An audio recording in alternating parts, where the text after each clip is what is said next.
آپ کے یہاں اہل تشیع میں ایک بہت بڑا عقیدہ ہے شیعہ عوام کے اندر یا جو شیعہ ذاکرین ہیں اس پہ میں خاص طور پر ایک واقعے کو میں نقل کرنا چاہوں گا کہ آپ کے یہاں ایک بہت بڑا عقیدہ ہے کہ قیامت کے دن اللہ تعالی مولا علی علیہ السلام کو اپنی کرسی پر بٹھائے گا اور وہ کرسی پر بیٹھ کر جنت اور جہنم کی تقسیم کریں گے، جسے آپ اکثر و بیشتر آپ کے علماء جملہ کہتے ہیں انا قسیم الجنت والنار۔ جی اچھا، یہ واقعہ میں نے علامہ طالب جوہری صاحب سے سنا، جی جو وفات پا گئے، اللہ ان کی مغفرت کرے، اور اسی طرح کچھ علماء سے سنا۔ اچھا، پھر چونکہ یہ ایک بہت بڑی فضیلت کی بات ہے کہ اللہ تعالیٰ کل قیامت کے دن مولا علی علیہ السلام کو یہ طاقت، یہ قوت دے گا کہ وہ اللہ کی کرسی پہ بیٹھ کر جنت اور جہنم کی تقسیم کریں گے، جیسا کہ ایک واقعے میں انہوں نے طالب جوہری صاحب نے کہا کہ انا قسیم الجنت والنار، کہ وہ جنت و جہنم کی تقسیم کریں گے۔ تو میں اس کی دلیل پوچھنا چاہ رہا تھا کہ قرآن و سنت سے اس کی دلیل کیا ملتی ہے، اس دلیل کے حوالے سے ذرا عوام الناس کیا گیا، کیونکہ دلیل پوچھنے کیا تو وہ ریفرنس مجھے مل نہیں پایا۔ جی جناب، آپ کی خدمت میں عرض یہ ہے میرے بھائی کہ اللہ تعالیٰ کی کوئی کرسی نہیں ہے۔ اللہ تعالیٰ ہمارے نزدیک کوئی جسم نہیں ہے کہ اس کا کوئی کرسی ہوگا، وہ خود ہٹ جائے گا، کرسی پر کسی اور کو بٹھا دے گا۔ تو اس بات کی دلائل بہت زیادہ ہیں کہ روایات میں اور آیات کی روشنی میں کہ قیامت کے دن امیر المؤمنین علیہ الصلاۃ والسلام کے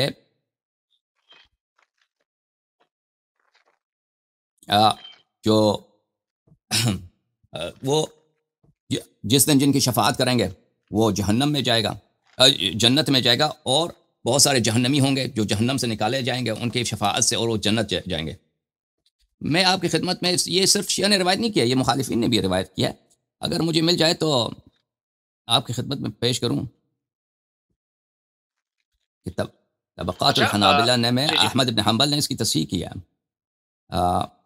اچھا، جی جناب، آپ کچھ کہنا چاہ رہے ہیں؟ میں آپ سے وہی ریفرنس جی جاننا چاہ رہا تھا۔ میں ریفرنس دکھاؤں گا آپ کو، ابھی اسی کی فکر میں ہوں کہ ریفرنس میں اسکرین پہ لانے کی کوشش کر رہا ہوں۔ اچھا،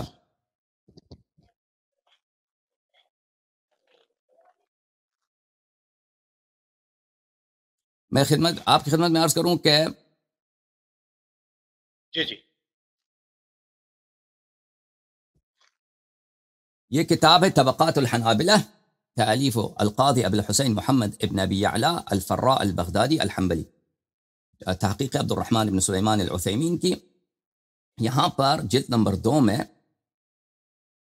اللہ آپ کی خدمت میں عرض، اللہ آپ کو جزائے خیر دے، جلد نمبر 2 میں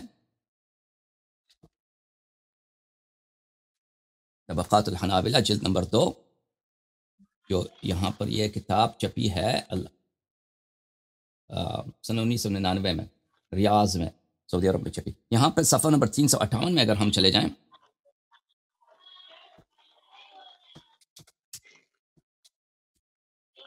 یہ صفحہ نمبر 358 ہے۔ قال سمعت ابن المنصوری یقول، میں نے ابن منصور سے سنا کہ وہ کہہ رہے تھے کننا عند احمد ابن حنبل، ہم احمد ابن حنبل کے پاس تھے، تو کسی شخص فقال له رجل، کسی نے اس سے کہا، یا ابا عبد اللہ ما تقول في هذا الحديث الذي يروى ان علي عليه السلام قال انا قسيم النار، اس حدیث کے متعلق کیا کہتے ہو کہ علی علیہ السلام نے کہا کہ میں قسیم النار ہوں۔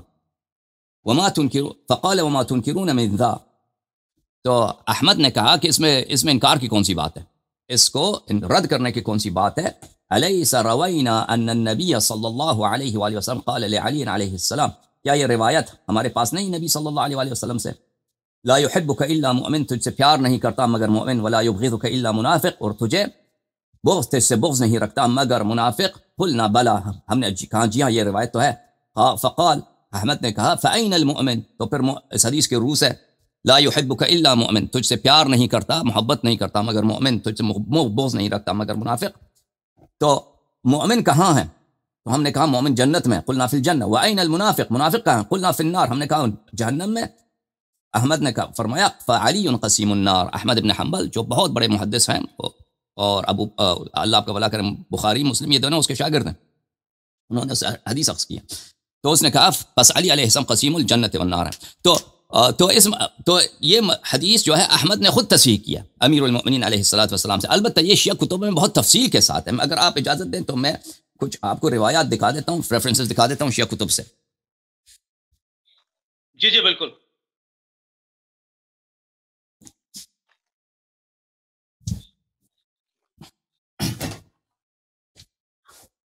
اچھا, قیامت کے متعلق شیعوں کے پاس حدیث بہت زیادہ ہے, یعنی اس طرح نہیں ہے کہ حدیث کم ہو, حدیث ہمارے پاس بہت زیادہ. اور ان حدیث میں مختلف, بالخصوص تفسیر قرآن میں مختلف آیات کی ذیل میں آل محمد علیہ السلام کی جو عظمت ہے, جو شان ہے روز قیامت, اس میں آیا ہے. سورہ اعراف میں جو ہے وعلی الاعراف رجال یعرفون کلا بسیماہم, اس آیت کے ذیل میں بہت سارے روایات ہیں.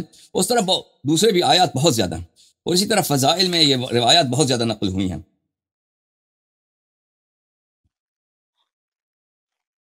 اچھا, یہ کتاب ہے عیون و اخبار الرفاع علیہ السلام, عیون الاخبار شیخنا الصدوق رحمہ اللہ, جز نمبر 1. بلکہ یہاں پر یہ جز نمبر 1 اور جز نمبر 2 ایک ہی جلد میں ہے, یعنی ایک ہی جگہ چھاپی ہوئی ہیں. یہاں پہ جز نمبر 2 اس کی شروع ہوتی ہے, جز نمبر 2 بیچ میں شروع, الجز الثانی. جی جناب.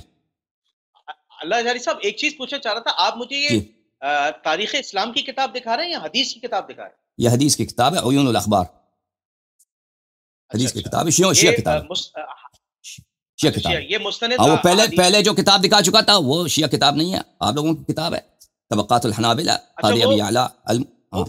اچھا, اس کتاب کا مجھے نام بتا دیں گے اف یو ڈونٹ مائنڈ؟ ہاں, یہ ریپلے کر دیں تو میں نے کتاب دکھایا بھی ہے, اس کتاب کا نام ہے طبقات الحنابلہ, ٹھیک ہے نا. وہ اس کتاب میں نے دکھایا بھی ہے, اس کا ریپلے کریں گے تو نظر آئے گا.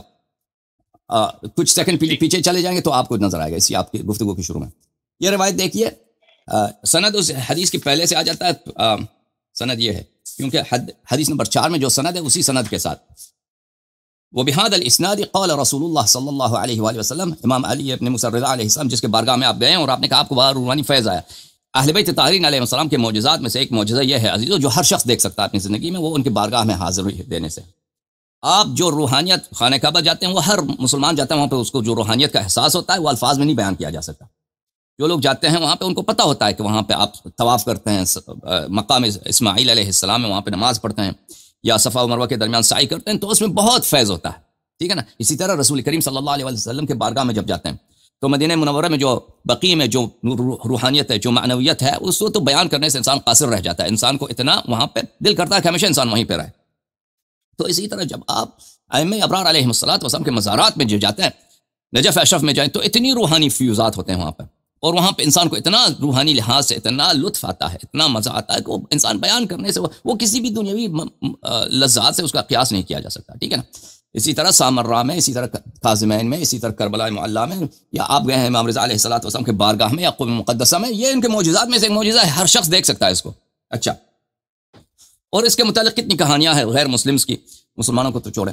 اچھا, یہاں پر جو حدیث نمبر 9 ہے, امام رضا علیہ السلام نے فرمایا اسی سند کے ساتھ, جو حدیث نمبر 4 میں, قال رسول اللہ صلی اللہ علیہ وآلہ وسلم, اپنے آباء طاہرین رسول اللہ صلی اللہ علیہ وسلم سے روایت کی, یا علی انک قسیم الجنت والنار, یا علی آپ قسیم ہیں جنت النار کی, وانک لتقرع باب الجنت وتدخلها بلا حساب, اور آپ روز قیامت جنت کے دروازے کو کھٹکھٹائیں گے, وتدخلها بلا حساب, اور اس میں داخل کریں گے جس کو چاہیں بلا حساب, حساب کے بغیر, جتنے لوگوں کو چاہیں حساب کتاب کے بغیر داخل کریں. اچھا, اس کے علاوہ اللہ آپ کا بھلا کریں, اسی کتاب میں صفن, اور یہ احادیث زیادہ تفصیل کے ساتھ کہ وہاں پہ روز قیامت کیا ہوگا وہ اس میں بھی آئی ہیں, اور وہ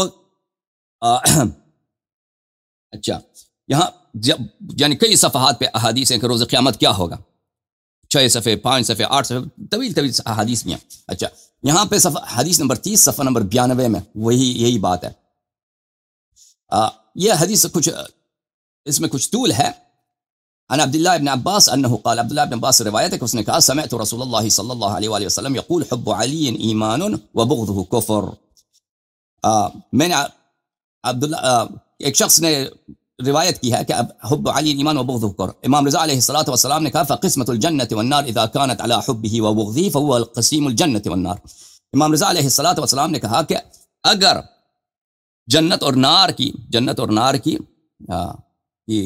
کی تقسیم جو ہے اس کے حب پر ہے تو پھر وہ قسیم الجنت والنار ہے. اچھا اس کے علاوہ جو احادیث ہیں ان کی شفاعت کی کہ وہ روز قیامت جہنم سے لوگوں کو نکالیں گے اور جنت داخل کریں گے، اور جنت جو گناہ کار مسلمان شیعہ ہوتے ہیں ان کو داخل کریں گے. یہ حدیث بہت زیادہ ہیں، بہت کم نہیں ہے، بلکہ ان کی شیعہ یہ کام کریں گے. یہ تو ان کی کیا بات ہے، ان کی شیعہ یہ کام کریں گے. اس احادیث میں بہت ساری احادیث میں.